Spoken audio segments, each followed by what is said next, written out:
সৃষ্টির রহস্য দ্বিতীয় নম্বর পর্বের মধ্যে আজকে আমরা জানব যে প্রকৃতির খুবই ক্ষুদ্র সৃষ্টি কিন্তু অপরিহার্য কার্যক্ষমতা রাখে যে এরকম একটি সৃষ্টি সম্পর্কে, যার নাম হচ্ছে মাছি। আজকে আমরা জানব যে মাছি কোথা থেকে এলো, মাছি কেন সৃষ্টি হলো, মাছি পৃথিবীর বুকে না থাকলে পৃথিবীর কী ক্ষতি হতো, এদের খাবারই বা কী, কেন এরা আমাদের জন্য অত্যন্ত জরুরি, কেন এরা না থাকলে পৃথিবীর ভারসাম্য নষ্ট হয়ে যেত, এছাড়া কেন মাছি পৃথিবীর বুকে থাকাটা আমাদের জন্য অত্যন্ত জরুরি এবং কেন এদের সৃষ্টি আমাদের জন্য ক্ষতিকর মনে হলো, আল্লাহ সুবহানাহু ওয়া তাআলার এদেরকে সৃষ্টি করার পিছনে অসম্ভব অতুলনীয় কৌশল বা হিকমত রয়েছে যা আমরা বুঝতে পারি না। আসুন ধীরে ধীরে আমরা ওই সমস্ত বিষয়গুলো জেনে নিই। সৃষ্টির এই ক্ষুদ্র রহস্যের পিছনে সৃষ্টির কারণ কী। প্রিয় দর্শক, পৃথিবীর বুকে থাকা যে কোনো বিষয় নিয়ে যদি আমরা কখনো চিন্তা ফিকির করতে যাই, তখনই আমাদের দিমাগের মধ্যে, মস্তিষ্কের মধ্যে সর্বপ্রথমে এই প্রশ্নই জেগে ওঠে যে এই জিনিসটি কোথায় থেকে এসেছে, কখন এই জিনিসটির সৃষ্টি হয়েছে। প্রিয় দর্শক, এই সুবাদে মাছি কখন থেকে পৃথিবীর বুকে আছে, কখন থেকে তাদের সৃষ্টি হয়েছে, এই বিষয়টি যদি আমরা জানতে চাই তাহলে বিজ্ঞানীদের গবেষণার দিকে আমরা দৃষ্টি দিলে জানতে পারি যে মাছি 25 লক্ষ বছর আগ থেকে পৃথিবীর বুকে ছিল। এছাড়া মাছি সৃষ্টি করার কারণ কি বিষয়টি যদি আমরা গবেষণা করতে যাই বা জানার ইচ্ছা আকাঙ্ক্ষা জাগে, তাহলে আল্লাহ সুবহানাহু ওয়া তাআলার এই কথাটি, এই বাণীটি আমরা মনে করতে পারি যে আল্লাহ পাক রব্বুল আলামিন পৃথিবীর বুকে ছোট বড় যত কিছু সৃষ্টি করেছেন সব কিছুর পিছনে বড় একটি ভূমিকা বা রহস্য রয়েছে। মাছি পৃথিবীর বুকে আনার জন্য আল্লাহ সুবহানাহু ওয়া তাআলার বড় একটি হিকমত রয়েছে। পৃথিবীর ইকোসিস্টেমকে বজায় রাখার জন্য মাছির সৃষ্টিটা অত্যন্ত জরুরি। মাছি শুধু ময়লাই ছড়ায় না, বরঞ্চ পৃথিবীর ইকোসিস্টেমকে সুন্দর রাখার জন্য এই সমস্ত ময়লা আবর্জনা পরিষ্কার করার পিছনে বড় ভূমিকা রাখে এই মাছি। আল্লাহ সুবহানাহু ওয়া তাআলার যে সকল ছোট বড় সৃষ্টি রয়েছে, সকল সৃষ্টিরই নির্দিষ্ট একটি কাজ দিয়েই আল্লাহ পাক রব্বুল আলামিন সৃষ্টি করেছে। বিদায় আমরা যদি এটি মনে করি যে এ সমস্ত সৃষ্টিগুলো খুবই অযথা, এটি আমাদের ঈমানকে দুর্বল করে দিবে, এ সমস্ত বিশ্বাস এবং আকীদা আমাদের ভবিষ্যৎ পরকালের জিন্দেগির জন্য অত্যন্ত ঝুঁকির মুখে পড়তে পারে। কারণ আল্লাহ সুবহানাহু ওয়া তাআলা যে কিছুই সৃষ্টি করেছেন সবগুলো সৃষ্টিরই পিছনে মূল রহস্য এবং ভূমিকা আমাদের বোঝার মতো সাধ্য নেই। এই পৃথিবীর সৃষ্টির যে সমস্ত বিষয় রয়েছে সবগুলো সৃষ্টি আল্লাহ সুবহানাহু ওয়া তাআলা আমাদের ফায়দা এবং ভালোর জন্য সৃষ্টি করেছেন, এটি মূল কথা এবং এর উপরে আমাদের বিশ্বাস এবং ইয়াকিন রাখতে হবে। মাছির খাবার। মাছি মানুষ ফেলে দেওয়া খাবার থেকেই আহার গ্রহণ করেন। মাছি ফুলের রস খেয়ে থাকেন। পচনশীল বর্জ্য থেকে মাছি পুষ্টি গ্রহণ করে থাকেন।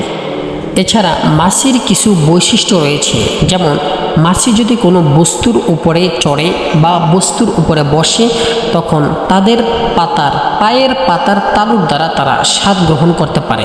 এর দ্বারা তারা বুঝতে পারে যে এই খাবারটি তাদের জন্য উপযোগী কি না, এই খাবারের মধ্যে কতটুকু পুষ্টি রয়েছে, এই খাবারটি খেলে তারা কতটুকু শক্তিশালী হয়ে উঠতে পারবে, এই বিষয়গুলো তারা ওই বস্তুর উপরে বসার পরপরই পায়ের তালুর মাধ্যমে অনুভব করতে পারে। এছাড়া ক্ষুদ্র এই সৃষ্টির সূক্ষ্ম চক্ষুর মধ্যে কয়েক হাজার লেন্স রয়েছে যাকে বলা হয় কম্পাউন্ডার। এর দ্বারা তারা অনেক দূর থেকে জিনিসকে দৃষ্টির শক্তির মধ্যে নিয়ে আসতে পারে। মাছি যদি পৃথিবীর বুকে না থাকতো তাহলে কি ক্ষতি হতো? প্রিয় দর্শক, এই ক্ষুদ্র মাছি পৃথিবীর বুকে যদি না থাকতো তাহলে পৃথিবীর পচনশীল বস্তুগুলো শেষ হতে অনেক দেরি হতো। পৃথিবীর বুকে আবর্জনা, ময়লা আবর্জনা পচতে নষ্ট হতে অনেক সময় লাগতো। এর দ্বারা পরিবেশ দূষিত হয়ে যেত, ফলে আমরা মানব জাতি যারা রয়েছে, অন্যান্য জীবজন্তু যারা রয়েছে তারা সকলে অসুস্থ হয়ে দ্রুত মৃত্যুবরণ করত। মাছি ওই সমস্ত বর্জ্যর উপরে, ওই সমস্ত আবর্জনার উপরে বেশি বসার কারণে, ওই সমস্ত আবর্জনার উপরে বেশি চলাফেরা করার কারণে ওই সমস্ত আবর্জনাগুলো দ্রুত নষ্ট হয়ে যাবে কিংবা দ্রুত পচন ধরে যায়। মাটির উপরে উর্বরতা সৃষ্টি করে এই মাছির আচরণে। মাছি যদি কোথাও মৃত জন্তু বা জানোয়ার পড়তে দেখে তখন ওই মৃত জানোয়ারের উপরে বসার কারণে ওগুলোর উপরে বেশি আসা যাওয়া করার কারণে সেগুলোর মধ্যে দ্রুত পচন ধরে যায়।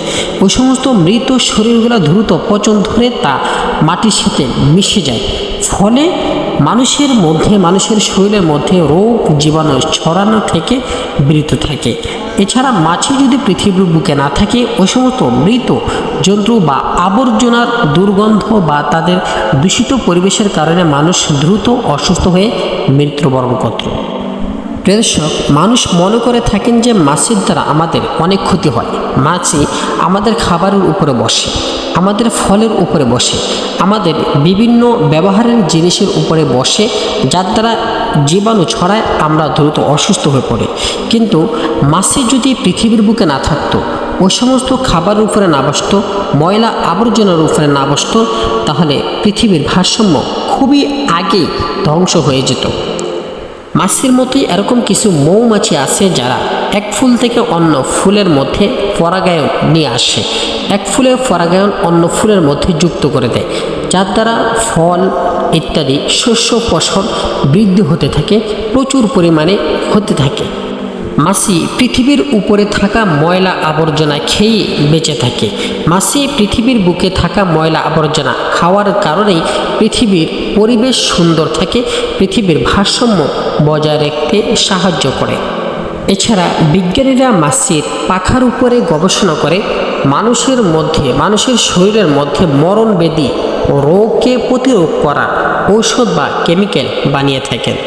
মানুষের শরীরের মধ্যে কিছু কিছু সময় কিছু কিছু ক্ষেত্রে এরকম ভয়াবহ রোগ সৃষ্টি হয়, যে সমস্ত রোগের একমাত্র সমাধান রয়েছে মাছের ওই পাখার মধ্যে। এছাড়া হাদিসের মধ্যে নবী করিম সাল্লাল্লাহু আলাইহি ওয়াসাল্লাম বলেন যে তোমাদের পানদায়ক জিনিসের মধ্যে যে সমস্ত খাবার তোমরা খাবে, ওই সমস্ত খাবারের মধ্যে যদি কোনো সময় মাছি পড়তে দেখো, তাহলে সেই মাছিটিকে পুরোপুরি ওই খাবারের মধ্যে ডুবিয়ে দিয়ে তারপরে ফেলে দাও। কারণ মাছির এক ডানায় থাকে ক্ষতিকর পদার্থ, অন্য ডানায় থাকে তার শাখামূলক পদার্থ। সুতরাং ক্ষতিকর পদার্থ মাছি খাবারের মধ্যে ডুবিয়ে দিয়ে থাকেন।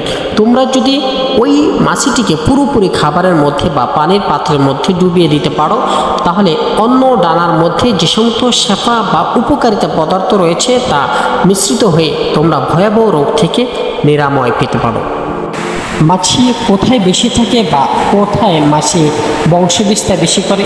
কৃষক যে সমস্ত জায়গায় ময়লা আবর্জনা বেশি থাকে, পচা গলা বেশি থাকে, ওই সমস্ত জায়গার মধ্যে মাছি বেশি বসবাস করে থাকেন এবং ওই সমস্ত জায়গার মধ্যে মাছি দ্রুত বংশবিস্তার করে থাকেন। এছাড়া যে সমস্ত জায়গা পাক পরিষ্কার থাকে, যে সমস্ত জায়গার মধ্যে ময়লা আবর্জনা থাকে না, ওই সমস্ত জায়গার মধ্যে মাছি খুবই কম আসেন, সেখানে মাছি আসে না বললেই চলে। দর্শক, এখন আসুন আমরা মাছি পৃথিবীর বুকে থাকার 10টি উপকারিতা সম্পর্কে জেনে নিই। অনেক সময় আমরা মাছি বেশি উড়াউড়ি করতে দেখলে, মাছি বেশি জ্বালাতন করতে দেখলে আমরা বিরক্ত হয়ে যাই। এক পর্যায়ে আল্লাহর সুবহানাহু ওয়া তাআলার এই সৃষ্টির উপরে একটি অভক্তি চলে আসে, অনীহা চলে আসে। মাছি পৃথিবীর বুকে থাকলে কি ফায়দা হয়, কি লাভ হয়, এই বিষয়গুলো যদি আমরা জানি, হয়তো কমসে কম ওই অনুভূতিটা আমাদের মধ্যে আসবে না যে এই যন্ত্রটি বা এই সৃষ্টিটি, এই ক্ষুদ্র সৃষ্টিকে আল্লাহ সুবহানাহু ওয়া তাআলা অযথা কেন সৃষ্টি করেছেন। আসুন মাছি পৃথিবীর বুকে থাকার 10টি উপকারিতা আমরা জেনে নিই। 1 নম্বর, মাছি পৃথিবীর বুকে থাকা আবর্জনা এবং মৃত বস্তু দ্রুত পচে গলে নিঃশেষ হয়ে যাওয়ার উপরে বড় ভূমিকা রাখেন। মাছি যদি পৃথিবীর বুকে না থাকতো, তাহলে পৃথিবীর আনাচে কানাচে যে সমস্ত ময়লা আবর্জনা রয়েছে এবং মৃত যে সমস্ত জন্তু বা জানোয়ার রয়েছে, ওই সমস্ত আবর্জনা এবং মৃত জন্তুর দুর্গন্ধে পরিবেশ দূষিত হয়ে যেত, ফলে মানুষ সহজেই রোগে আক্রান্ত হয়ে মৃত্যুবরণ করত। 2 নম্বরে, এই মাছির দ্বারাই মাটির উগ্রতা সৃষ্টি করা হয়। এই মাছির দ্বারাই সৃষ্টির জগতে যে সমস্ত পচনশীল জিনিস রয়েছে ওই সমস্ত জিনিসগুলা বা মৃত জন্তুকে সে বিভিন্ন ভাগে ক্ষুদ্র ক্ষুদ্র অংশে বিভক্ত করে দেয়। আর ওই সমস্ত ক্ষুদ্র ক্ষুদ্র অংশগুলো পৃথিবীর আনাচে কানাচে বা এর অন্যান্য স্থানে পড়ে মাটিকে দ্রুত এবং কার্যকরীভাবে সার উৎপাদিত করার শক্তি যোগান দিয়ে থাকেন। এমন সময় ওই সমস্ত মাটির উপরে যদি কোনো কিছু রোপণ করা হয় তা দ্রুত বৃদ্ধি হয়ে যায়। মাটিতে অদৃশ্য একটি শক্তি চলে আসে মাছের এই আচরণের কারণে।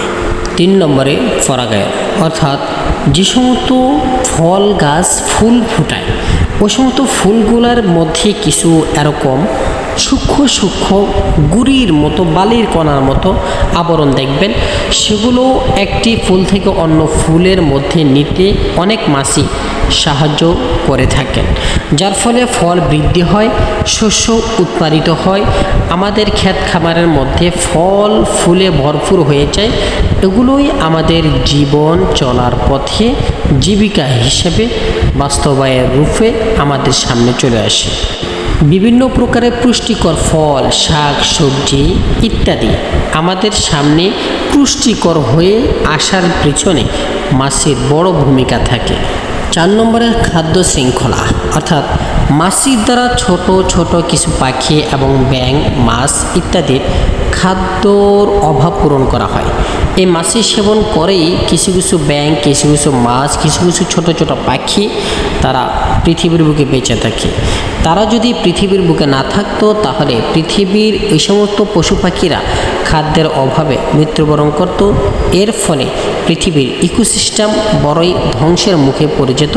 পৃথিবীর স্বাভাবিক পরিবেশ একেবারে জীর্ণ শীর্ণ হয়ে ধ্বংস হয়ে যাওয়ার পরিকল্পনার মধ্যে চলে যেত। এতে করে আমাদের মানব জাতিদেরই পৃথিবীর বুকে বসবাস করা অসম্ভব হয়ে পড়ত। 5 নম্বরে পরিবেশ সুন্দর সুশীল রাখার ভূমিকা। মাছি পৃথিবীর আনাচে কানাচে ছড়িয়ে ছিটিয়ে থাকা ময়লা আবর্জনা খেয়েই জীবিকা নির্ভর করে। এই মাছি ময়লা আবর্জনা খাওয়ার কারণে ময়লা আবর্জনা অত্যন্ত কম পৃথিবীর বুকে জমা হয়। যদি মাছি ময়লা আবর্জনা না খেত, ওগুলো যদি বিনষ্ট করে না দিত, তাহলে ওই ময়লা আবর্জনা পৃথিবীর বুকে অডেল হয়ে যেত। তার ফলে দুর্গন্ধ পৃথিবীর বুকে বেশি হতো। এর ফলে মানুষ দ্রুত অসুস্থ হয়ে পড়ত। আশরাফুল মখলুকাত মানুষ যেন অসুস্থ হয়ে না পড়ে, এজন্য আল্লাহ সুবহানাহু ওয়া তাআলা এই ক্ষুদ্র মাছির দ্বারাই মানুষের এই সেবাটি যুগ যুগ ধরেই নিয়ে যাচ্ছেন। 6 নম্বরে যে সমস্ত মাছি ফল ফুলের রস খেয়ে বেঁচে থাকেন ওই সমস্ত মাছিগুলোর দ্বারা বিজ্ঞানিকরা মানুষের জন্মগত রোগের সমস্যার সমাধান বের করে থাকেন। 7 নম্বরে মৃত দেহের উপরে, মৃত মানুষের দেহের উপরে মাছির উপস্থিতি কখন হয়েছে তার সঠিক সময়টি নির্ণয় করে মানুষটি কখন খুন হয়েছে সেই বিষয়টি বিজ্ঞানিকরা বা গবেষকরা বা তদন্তকারীরা, ময়না তদন্তকারীরা, কর্ণওয়ালারা সঠিক সময়টি নির্ণয় করতে পারেন। এর ফলে খুনিকে ধরতে খুবই সহজ হয়ে যায়। 8 নম্বরে কিছু প্রজাতির মাছি এরকম রয়েছে যারা বিষাক্ত পোকামাকড় খেয়ে ফেলে। ওই সমস্ত পোকামাকড় যদি পৃথিবীর বুকে বেশি আকারে বিপুল আকারে ছড়িয়ে ছিটিয়ে পড়তো, মাছি যদি ওগুলা খেয়ে না ফেলতো, তাহলে পৃথিবীর কিছু কিছু শস্য, ফসল, ফল ফুল ইত্যাদি ধ্বংস হয়ে যেত, যার থেকে আমরা কখনই উপকারিত হতে পারতাম না। 9 নম্বরে পৃথিবীর বুকে থাকা ময়লা আবর্জনা এবং মৃত বস্তুর উপরে পচনশীল তরল আবরণ আনতে মাছির বড় ভূমিকা থাকে। এই পচা মৃত বস্তুর উপরে তরল আবরণ যদি মাছি না আনতো, মাছির দ্বারা যদি এটি সংগঠিত না হতো, তাহলে পৃথিবীর ভারসাম্য নষ্ট হয়ে যেত। 10 নম্বরে হাদিসের এবং বিজ্ঞানীদের রেফারেন্স অনুযায়ী, গবেষণা অনুযায়ী এরকম একটি তথ্য চলে এসেছে যে মাছির একটি দানার মধ্যে এরকম কিছু পদার্থ থাকে, এরকম কিছু বিশেষ কেমিক্যাল থাকে যার দ্বারা মানুষের ভয়াবহ মৃত্যুর মুখোমুখি হয়ে যাওয়া রোগ থেকে সমাধান খুঁজে নিয়ে আসার পন্থা তরিকা বা পদ্ধতি বের করা হয়।